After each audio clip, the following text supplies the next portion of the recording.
"You're too ugly for family photos," my daughter said, her voice sharp as a knife cutting through a silence I hadn't dared to break until then. The words weren't shouted, nor were they whispered conspiratorially. They landed between us like a cold, deliberate judgment. A sentence passed not in anger, but with a quiet, ruthless certainty that left no room for argument or reply. She looked at me, eyes narrowed just enough to let me know she truly meant it. That this wasn't a momentary lapse or a careless joke born of frustration, but a declaration that I was no longer welcome to share. The light, the smiles, the captured moments that would be posted, liked, and curated as part of some perfect family story. That moment, standing in the middle of my grandson's birthday party, surrounded by smiling faces and balloons, was when I first understood the full weight of invisibility. The way it feels not like absence, but like an erasure, a careful cropping out of someone's existence from the narrative they once helped build. I am 78 now, living alone in a modest rented room above a secondhand bookstore, a place that smells of old paper and whispered stories, where I keep a shoebox of photographs under my bed. Most of those pictures are ones where faces are turned away, blurred, or cut off. Not because the images are damaged, but because, over the years, I have learned to protect what little remains of my dignity by hiding from the camera, and by hiding my face from the world that refuses to see it. The shoebox is a shrine to the past, to the moments I was once a part of before my own daughter decided that I was no longer the grandmother her children should be seen with. The birthday party had been planned months in advance, invitations sent to everyone in the family with instructions to dress casually, bring gifts, and prepare for a day full of laughter and memories. Clara, my daughter, had insisted on hiring a professional photographer to capture the event, someone who could deliver those flawless images where every smile looks genuine, every child looks angelic, and every adult looks their absolute best. It was then that I realized the photos were not for me, not for the family, but for the world outside, for the followers on social media, for the people who would judge us by these carefully manufactured glimpses into our lives.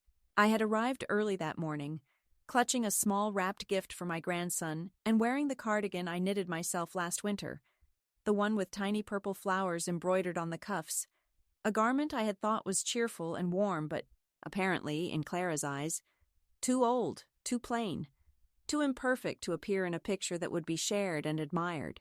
As I crossed the threshold into the crowded living room, I was met with a polite but guarded silence, as if I were a visitor in someone else's home rather than the woman who had raised Clara, who had changed diapers and wiped tears, who had stayed up through sleepless nights and long days, who had baked countless cakes for birthdays and holidays, all of which now seemed forgotten. The photographer's camera clicked and flashed around me, but I noticed she never trained her lens on my face. Instead, she focused on the children, on Clara and her husband, on the guests who mingled effortlessly, their smiles broad and genuine, or so it seemed from a distance. My own smile felt forced, a mask I wore so that no one would see the ache blooming quietly in my chest. The moment came when Clara leaned toward me, her voice low and almost conspiratorial, and said, "Mom, maybe it's best if you stay behind today. You know, out of the photos. It'll just be easier for everyone." I nodded, swallowing the lump that formed in my throat.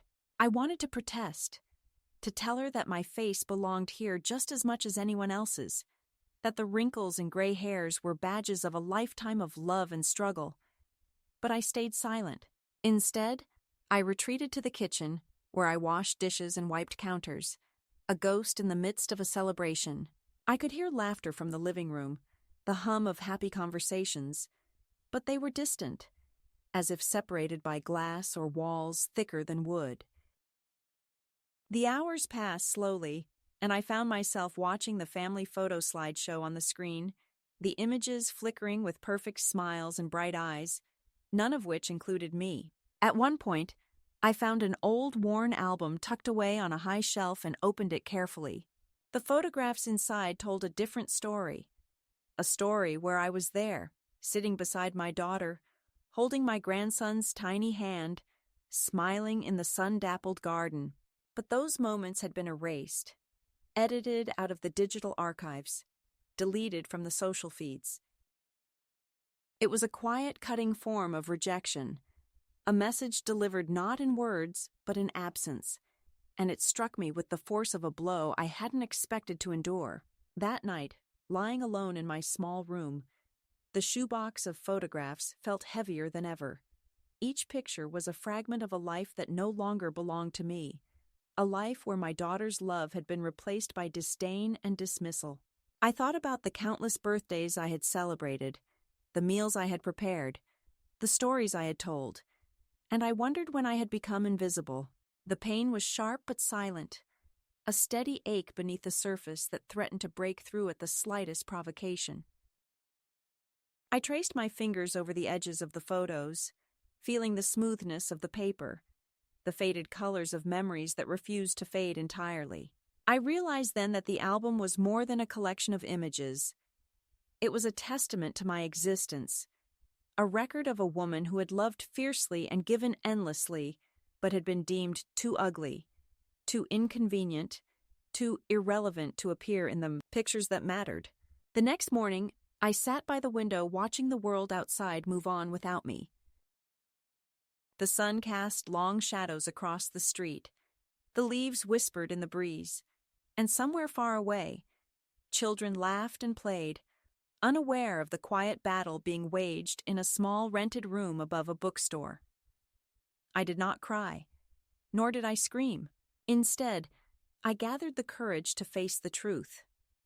I was no longer a part of the family I had helped build, no longer welcome in the frame of their carefully constructed life.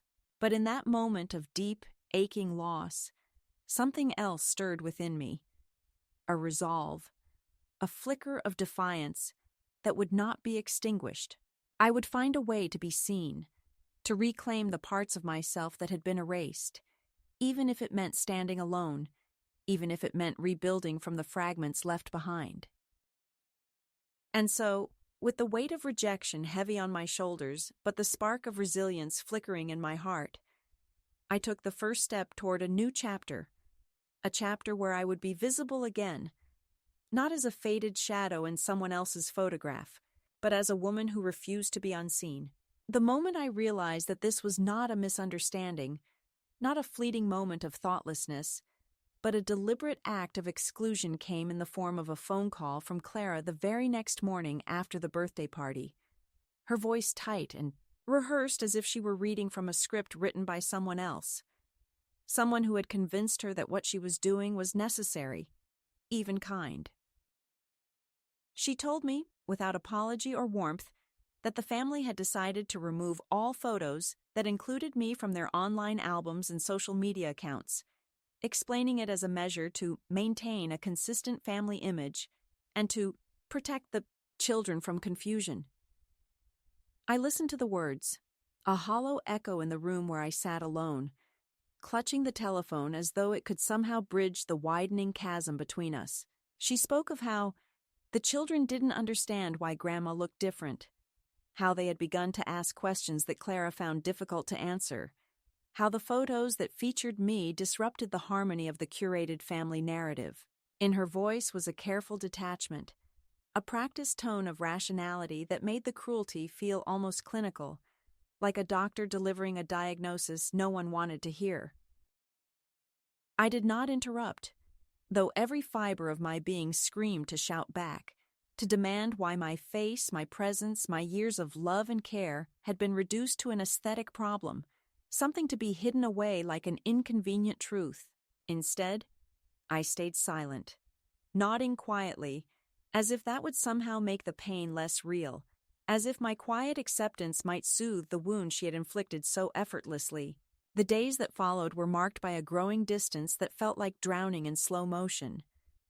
Clara stopped calling me regularly. Her messages became brief and impersonal, and invitations to family events dwindled to nothing. When I tried to reach out, I was met with curt responses, or more often, No response at all. It was as though I had become a ghost in a house I once filled with life and laughter, someone whose presence was tolerated only insofar as it did not disrupt the polished facade Clara had built so carefully around herself and her family. One afternoon, I received a package in the mail, a thin envelope containing the family photo album from the birthday party. I opened it with trembling hands, hoping to find some trace of inclusion, some small acknowledgement that I still belonged. Instead, I found that my face had been blurred out in every single photograph where I appeared. It was a silent excision, a digital erasure that cut me out of the story, as though I had never been part of it. The images were pristine and perfect without me, the smiles bright and the colors vivid, but the empty spaces where my face had been were a stark reminder of how thoroughly I had been erased. Tears pricked at the corners of my eyes as I ran my fingers over the pages, tracing the blurred patches as if trying to bring back the woman they had wiped away. It was a profound betrayal, not just of a mother or grandmother, but of a human being who had loved and sacrificed, who had given so much and received so little in return. The realization that I had become, in the eyes of my own daughter and grandchildren, an unwelcome and ugly secret was a blow that shattered my sense of self in ways I had not anticipated. I retreated into solitude, my days marked by a growing silence that was both imposed and embraced. I stopped trying to reach out, stopped waiting for calls that never came, and instead began to focus on the small acts of care I could still perform for myself. The shoebox of old photographs, the small rituals of making tea just the way I liked it, the evenings spent reading by the flickering light of a worn lamp, became my refuge in a world that had turned its back on me. Yet, beneath the quiet surface, a storm was building, a fierce determination not to disappear quietly into the shadows. I began to take photographs of myself, not for anyone else, but as a declaration of presence, a way of saying that I still existed and still mattered, even if my own family could no longer see me. With a disposable camera I bought from the corner store, I captured simple moments, my hands holding a cup of steaming tea, the worn stitches on cardigan I still wore despite their disapproval, the reflection of my face in the cracked mirror of my rented room. Each image was a small act of rebellion, a refusal to be erased or ignored.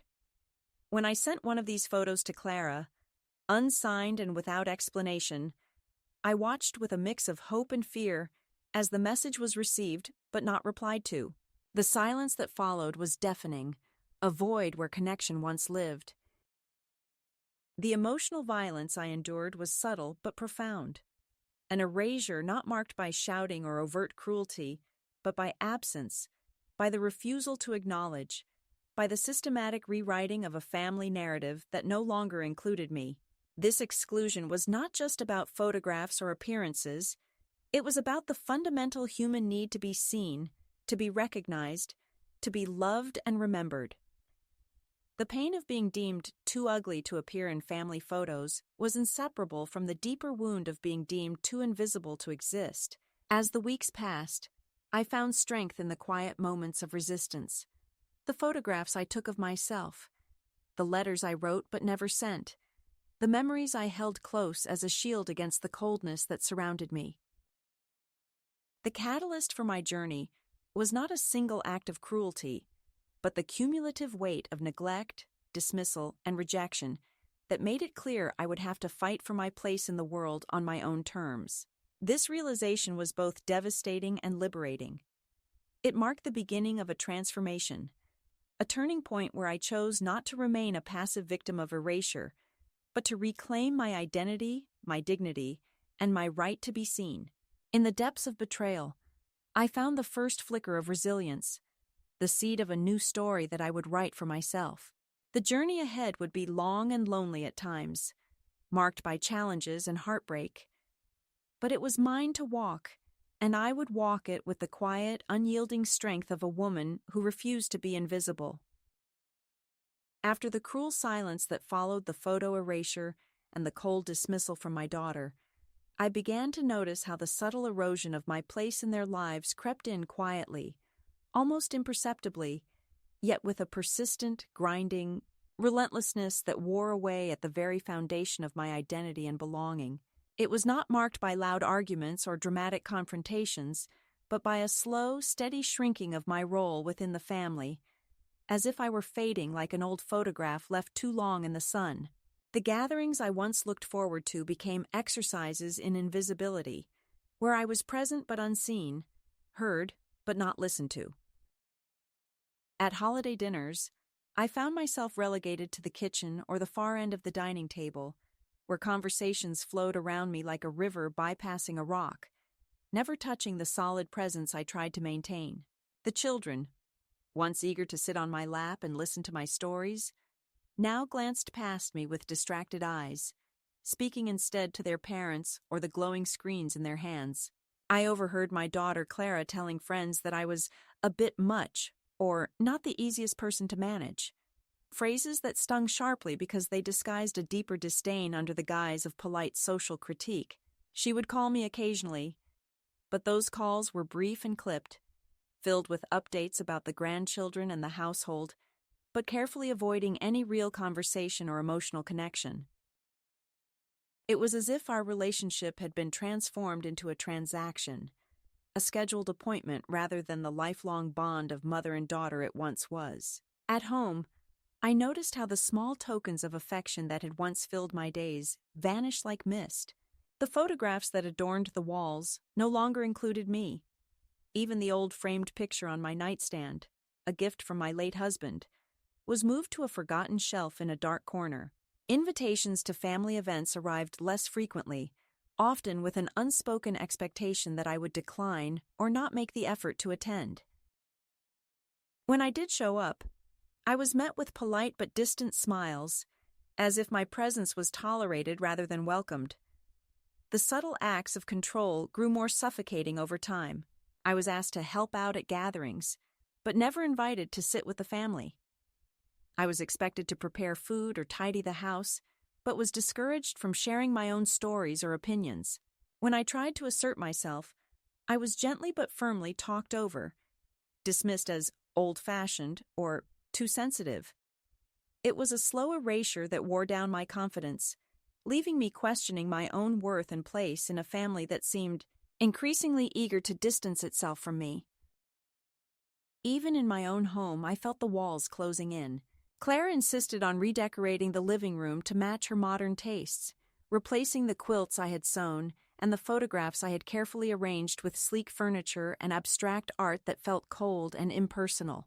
The kitchen was stripped of its warmth, the cupboards emptied of familiar dishes, and replaced with new sets that I was not invited to use or unpack. It was as if my memories, my history and my presence, were being packed away alongside the boxes of old belongings that Clara said were cluttering up the space. The grandchildren, too, seemed to slip further away. They no longer called me Grandma with the same affection. Instead, they used distant terms like Mom's mom, as if I were a figure from a story rather than a living, breathing woman who had cared for them since their first breaths. When I tried to connect, they were polite but uninterested, their attention drawn to their devices or their parents' instructions. The gentle touches and hugs I once cherished were replaced by quick nods or awkward pats on the shoulder. I felt like a ghost haunting a house that had once been my home, a presence tolerated only because of obligation rather than love. The first escalation of my exclusion was marked by these quiet violences, the kind that slipped beneath the radar of most people's awareness, but cut deeply into the soul. It was in the way Clara would sigh loudly when I entered the room, the way conversations would halt briefly before resuming in hushed tones, the way family photos were arranged with me deliberately cropped out or blurred beyond recognition. It was in the small, cruel comments made in passing about my appearance, my habits, my old-fashioned ways. These moments were like tiny cuts, each one almost too small to notice, but over time they bled together into a wound that refused to heal. One particular afternoon stands out in my memory as the moment when the full weight of this slow erasure became undeniable. I had come to visit Clara's house unannounced, carrying a batch of cookies I had baked with love, hoping to surprise my grandchildren and perhaps reclaim a small piece of the family I once knew. As I entered, I was greeted not with hugs or warm smiles, but with a cool glance from Clara and a whispered instruction from her husband to make yourself useful in the kitchen. I was shown where to hang my coat, away from the main living area, and told the children were busy and couldn't be disturbed. I spent the afternoon quietly washing dishes and tidying up, hearing laughter and chatter drift from the other room, but never once invited to join. When the children did pass by, their eyes looked through me, their voices busy with the latest games or school gossip, and I was left standing alone in the hallway, clutching a dish towel that suddenly felt heavy in my hands. Later, Clara approached me, her voice soft but firm, telling me that things had changed and that it might be better if I limited my visits, that the children were sensitive and that my presence sometimes made them uncomfortable. I wanted to cry or scream or plead, but the words stuck in my throat. Instead, I nodded and promised to respect their wishes, even as my heart broke a little more. This was the moment when I understood that my exclusion was no accident, no temporary misunderstanding, but a deliberate and permanent shift in our family dynamics. I was no longer a beloved grandmother, but a tolerated outsider, someone whose presence had become inconvenient and whose love was no longer enough to secure a place at the table. In the weeks that followed, I found myself shrinking further, withdrawing into the quiet corners of my own life where I could find some semblance of peace. I took long walks in the neighborhood, stopping at the park to watch children play, remembering the days when my own family gathered there with laughter and joy. I visited the bookstore downstairs more often, losing myself in the pages of novels that spoke of resilience and hope. Yet even as I sought solace in solitude, the ache of exclusion gnawed at me, a persistent reminder of the love that had been withheld, the connection that had been severed. The first escalation was not a single event, but a series of small accumulating losses: a chair left empty, a conversation ignored, a smile withheld, that together formed a slow and painful unmaking of a woman who had once been the center of her family's universe.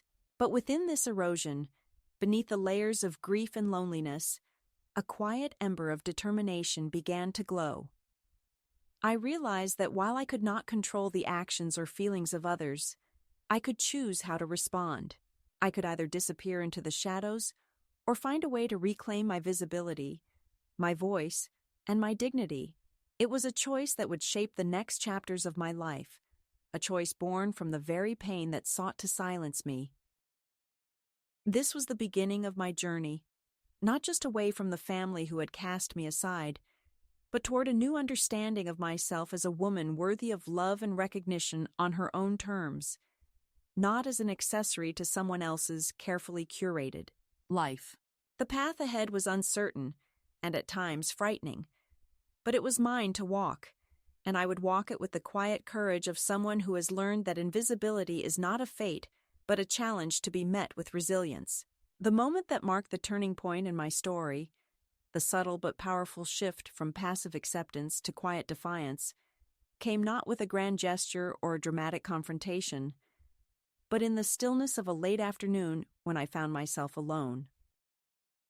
In Clara's living room, drawn to a photo album resting on the coffee table, its cover worn and familiar, yet heavy with the weight of things unsaid, I opened it carefully, as though the pages might tear under the fragile weight of memories I both longed for and feared to face. Inside, the photographs told two conflicting stories. The ones I remembered, where I was present and smiling, where my hands held my grandsons, where my eyes caught the light of joy and belonging, and the newer versions, the ones Clara had curated, where my face was blurred or cropped out altogether, where my presence was edited away as if I had never existed. The album was more than a collection of images. It was a ledger of erasure, a visual record of the slow unraveling of my place in the family. As I traced the faded edges of the pictures with trembling fingers, I felt a fierce sadness rising, but alongside it, a stubborn spark of clarity and resolve. I realized then that if I continued to wait quietly for them to see me, to remember me, I would remain invisible forever. I could not rely on their recognition or approval to reclaim my identity. Instead, I had to act, to take control of my own story and find a way to be seen on my own terms. Later that evening, with the album tucked under my arm, I walked slowly through the streets of my neighborhood, the cool air brushing against my skin like a whispered promise of change.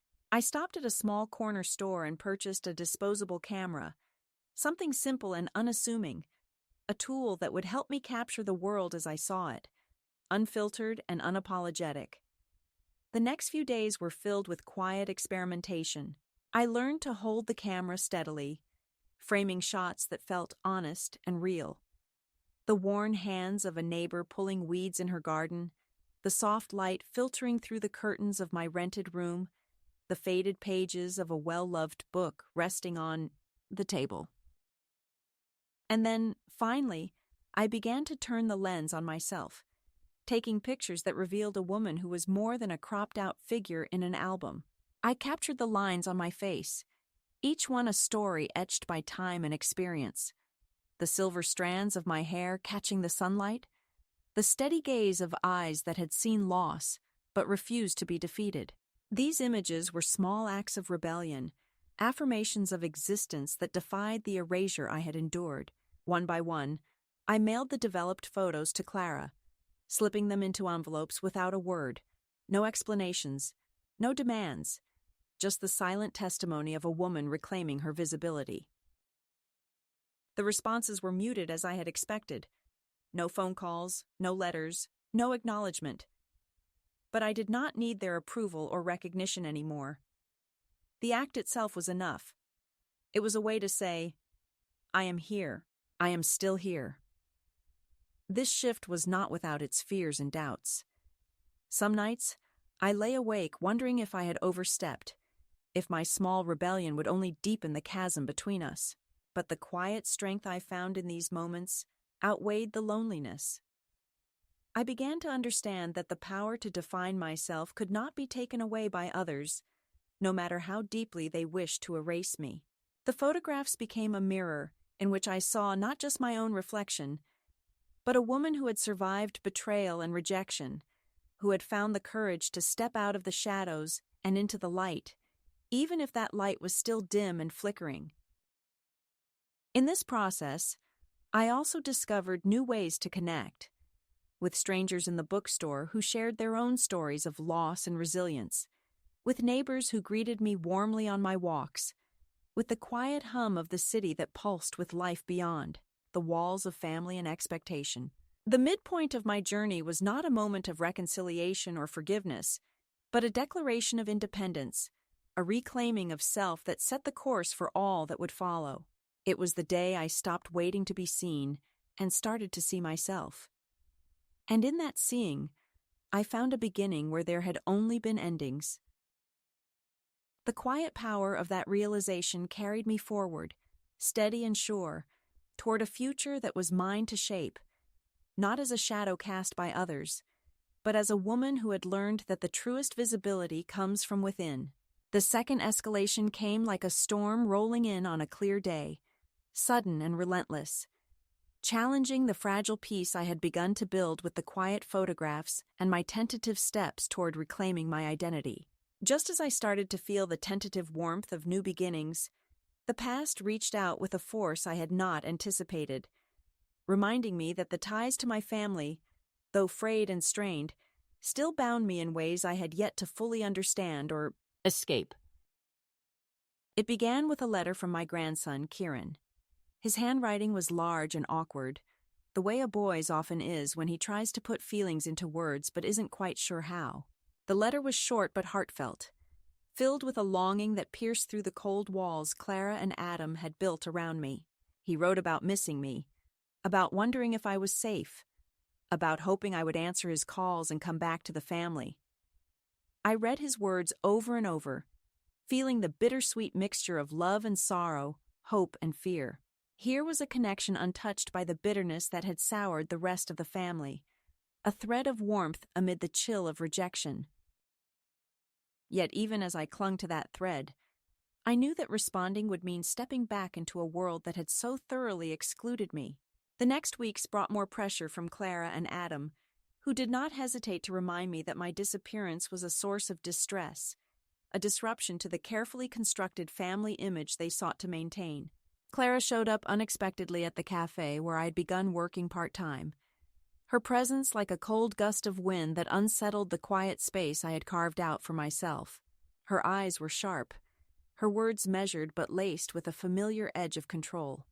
"We thought you were unstable," she said, as if that explained everything, as if dismissing me as fragile would justify the years of neglect and exclusion. She demanded the return of the photo album I had taken from her house, insisting that I had no right to hold on to images that were part of her family's private life. I refused, not out of defiance alone, but because those photographs were now symbols of my resistance, fragments of a history I refused to let be rewritten without me. The confrontation was tense but brief, and Clara left with a promise that if I did not comply, the matter would escalate beyond words. Legal threats and ultimatums hovered unspoken between us, a reminder that the battle for my visibility was also a fight for my autonomy. Alongside Clara's visit came a barrage of messages, emails, texts, even a formal letter from a lawyer representing the family's interests, each one echoing the same demands wrapped in concern. They accused me of causing unnecessary drama, of putting the family through stress during what should have been joyous occasions, of acting irrationally by choosing distance over dialogue. Their words stung, not just because of their content, but because of the way they sought to rewrite the narrative, to paint me as the problem rather than the woman who had been pushed aside. But I was no longer willing to accept their version of the story. I had begun to understand that my absence was a form of protection, a boundary drawn to preserve what was left of my dignity and peace. In the midst of this pressure, Kieran's voice was a balm. He called when I least expected it, his tone hesitant but genuine, a bridge spanning the gap that so many others refused to cross. Our conversations were cautious at first, filled with pauses and half-spoken thoughts, but slowly they grew warmer, richer, with the simple connection of two people who still cared despite the distance. He told me about his struggles, his hopes, the small victories and disappointments of growing up. I shared with him stories of the city I now called home, the cafe where I worked, the neighbors who had become friends, and the quiet life I was building from the fragments of what had been broken. This relationship became a lifeline, a reminder that even in the darkest moments, there could be light and love. But the family's attempts to reclaim me did not end with words or visits. There was a community gossip swirling around my disappearance, a mix of concern and speculation that found its way into the local newspaper. An article appeared, framed as a Family Speaks Out piece, portraying me as vulnerable, lost, and in need of care.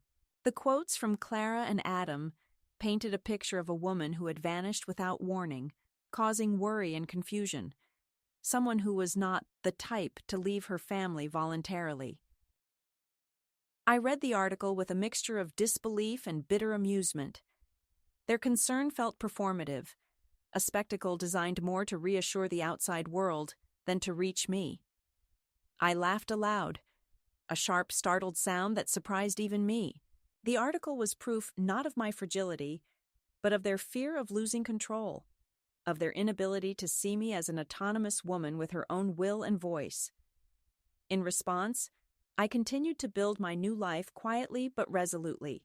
At the cafe, Heather, the manager who had taken me on without questions or pity, gave me extra shifts, a small gesture that spoke volumes about trust and respect. Arthur, a regular customer and widower, became a steady presence, a companion in the background who understood the language of unspoken grief and quiet strength. Together they helped anchor me in this new world, one that was less polished than the family I had left, but far richer in authenticity and kindness. Clara's unexpected visit to the cafe one gray Thursday afternoon was another test. She stood stiffly by the pastry display, her expression unreadable, as if she were trying to measure the distance between us with her eyes. I did not approach her. Instead, I kept busy behind the counter, letting her sweat in the awkward silence. When she finally spoke, asking to talk privately, I nodded and led her to a booth at the back. The conversation was strained and full of half-truths and excuses. She admitted to panicking that day at the airport lounge when I was left behind, but her words rang hollow against the backdrop of years of neglect. She said she never meant to replace me, that she just did not want my shadow looming over every family moment. I told her I was not a shadow, but a woman who had finally remembered how to be herself again. She left without finishing her coffee, the silence between us louder than any words. The second escalation was not just about confrontation or demands. It was about the struggle for recognition, for respect, for the right to exist on one's own terms. It was the collision between a family's need for control and a woman's refusal to be erased. The pressure was intense, but beneath it grew a steadier, stronger resolve. I was no longer the scared woman waiting to be seen. I was becoming someone who demanded to be recognized, who understood that sometimes the fiercest battles are fought not with anger or tears, but with quiet persistence and unwavering self-respect. This escalation tested me in ways I had not expected. There were moments of doubt and loneliness, times when the weight of rejection felt too heavy to bear. But each challenge also brought clarity and strength. I learned that love can be conditional, and that sometimes the hardest thing is to love oneself when others refuse to do so. The battles with Clara and Adam made me confront painful truths, but they also pushed me to seek new connections, to build a life beyond the family that had cast me aside.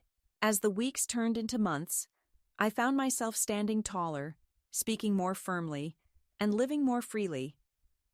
I wrote letters, not to the family, but to Kieran and to myself, letters that spoke of hope, healing, and the reclaiming of dignity. I refused to be silenced or diminished. In the quiet moments after the storm, I realized that the second escalation had not broken me, but had forged me anew. The woman who emerged was not just a grandmother or a mother, but a survivor and a creator of a new narrative. I had learned that while the past may haunt, it does not have to define us, and that sometimes the most profound acts of courage are the ones that reclaim our right to be seen and heard in a world that often tries to make us invisible. The day I finally decided to draw the line, to carve out a boundary that no one could cross, was not marked by loud confrontation or dramatic spectacle, but by the quiet, deliberate act of reclaiming my power in a way that was as much about dignity as it was about defiance. After months of being pushed, pulled, and pressured by Clara and Adam, after their relentless attempts to control my narrative and dictate the terms of my existence, I found within myself a strength that surprised even me, a strength born from more exhaustion, clarity, and the slow-burning desire to be seen not as an object of pity or a source of family drama, but as a woman who demanded respect and autonomy. It began with a letter I wrote to the family's lawyer, a carefully measured note that left no room for manipulation or misinterpretation. In it, I stated that I was of sound mind and living in a safe environment of my own choosing. I declared that I had retained legal counsel and that any further attempts to contact me under the guise of concern would be considered harassment. The letter was short, cold in its formality, but fierce in its intent. I signed it with a steady hand and mailed it the following morning, feeling a mixture of relief and finality that came with closing a chapter that had long been fraught with pain. That act of sending the letter was my personal reckoning, the moment I took control of the story that had been so violently rewritten around me. It was not vengeance or anger that fueled me, but a profound need to establish boundaries where none had been respected before. I was no longer willing to endure the subtle violences of exclusion and erasure, the manipulations disguised as concern, the veiled threats wrapped in love. Alongside the letter to the lawyer, I wrote a short note to Clara. It was only a few lines, but each word carried the weight of years of unspoken hurt and quiet rebellion. I told her that I knew what she had done and what she had left unsaid. I assured her I was not angry, only done, that I was not coming back, and that she should take care of her own life now. That note was not an invitation to dialogue or reconciliation, but a declaration of independence and closure. The power in those written words gave me a sense of liberation unlike anything I had felt in years. In the days that followed, I continued to build my life away from the shadows of the family I had lost. I embraced the small joys and steady rhythms of my new existence, working at the cafe, sharing quiet conversations with Heather and Arthur, tending to the few possessions that reminded me of who I was beyond the roles imposed on me. The new photo album I created was the tangible symbol of this reclamation. I gathered all the discarded, blurred, and deleted photos of myself, the ones Clara had tried to erase, and pasted them into its pages, one by one, each image a testament to my resilience and refusal to vanish. On the last page, I placed a torn photograph of Clara and me, marking it boldly with red ink the words, "You inherited my face." Try erasing that. This album was more than a collection of images. It was a manifesto, a challenge, a statement that I would no longer be edited out of my own story. The day Clara showed up at the cafe was another turning point. Though this time, I met her not with anger or apology, but with the calm assurance of someone who had finally found peace within herself. She stood awkwardly by the pastry display, her polished exterior unable to mask the unease beneath. I did not rush to her side or seek to mend what had been broken. Instead, I let her sweat in the silence as I went about my work. When she asked to speak privately, I nodded and led her to the quiet booth at the back, the same booth where I had once been invisible, but where now I held my ground with quiet strength. Our conversation was honest in its own way. She admitted to panicking the day I was left behind in the airport lounge, her voice softened by the weight of regret, or perhaps just the exhaustion of the charade. She claimed she had never meant to replace me, only to protect the family from what she saw as disruption. I told her I was not a shadow to be cast aside, but a woman who had remembered how to stand in her own light. She left without finishing her coffee, and I returned to my work, feeling neither victory nor defeat, only the steady certainty of having taken back my power. That night, as I sat alone in my small room, the quiet hum of the city outside my window felt like a pulse syncing with my own heartbeat. The battles and betrayals of the past months had not been erased, but they no longer defined me.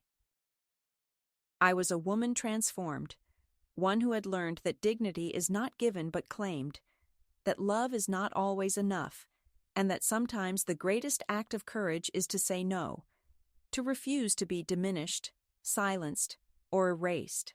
The climax of my journey was not a loud breaking point, but a deep, still moment of resolution, where I finally closed the door on a chapter of pain and opened another filled with possibility and self-respect.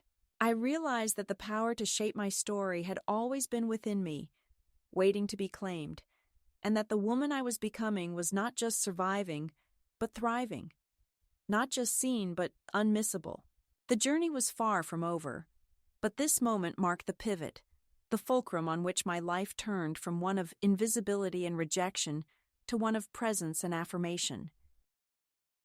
In this reclaiming of my narrative, I found not just closure, but a beginning, the start of a life that belonged to me and me alone, a life where I could be whole, seen, and unapologetically myself. In the quiet that followed the storm of confrontation and final letters, I found a stillness that was neither loneliness nor emptiness, but something more profound, a peace that comes from knowing you have reclaimed yourself after years of being unseen. The days settled into a rhythm that felt natural, steady, and wholly my own.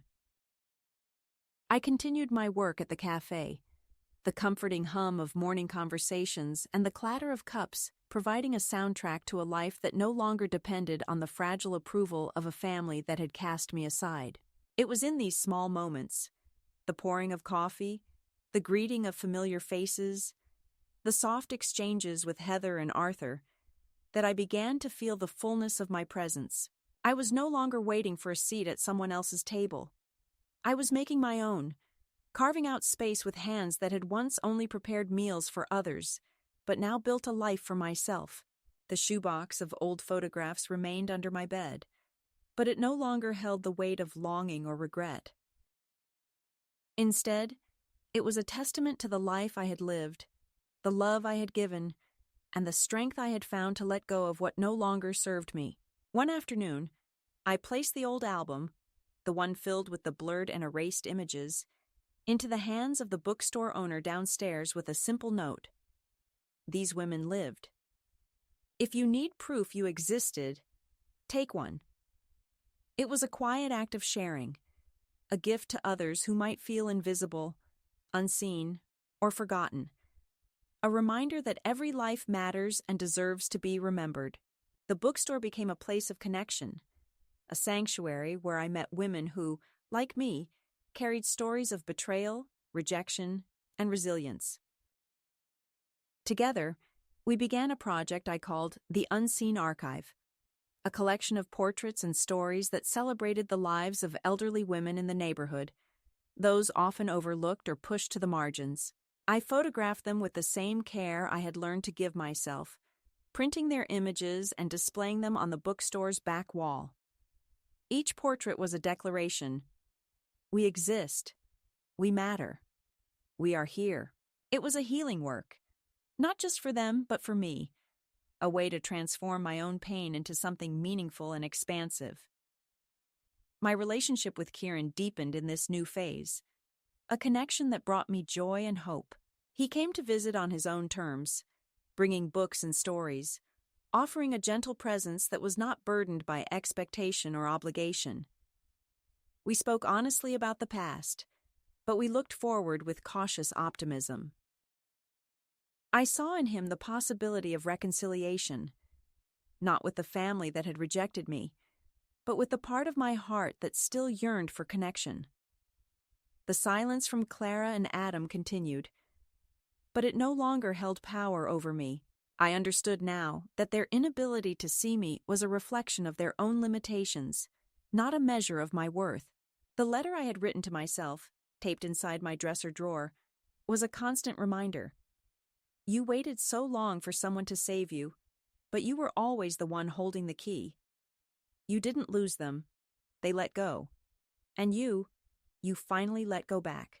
These words carried me through the quiet days and the moments of doubt, grounding me in the knowledge that my life was mine to live, on my own terms, with or without their recognition.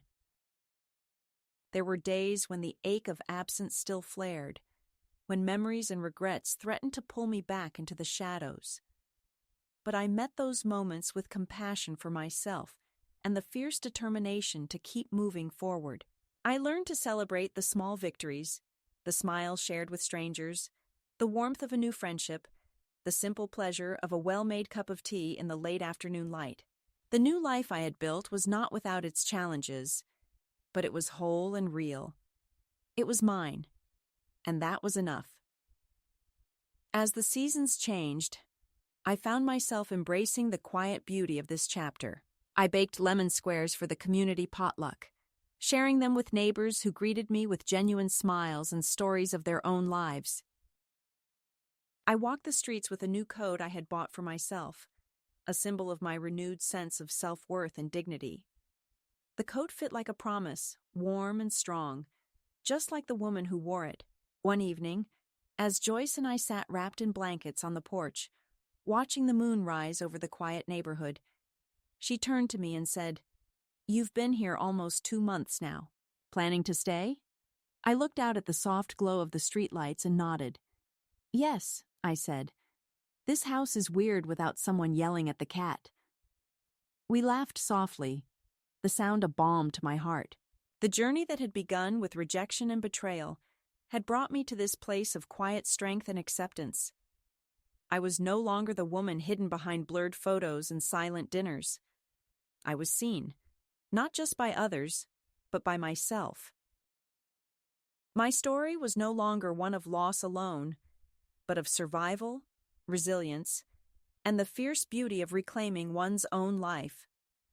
To any woman who finds herself invisible, dismissed, or erased, I say this: you are not alone. Your story matters. And the day you choose to be your own sign, your own noise in the silence, that day is the beginning of everything. I will be here, waiting to hear your voice,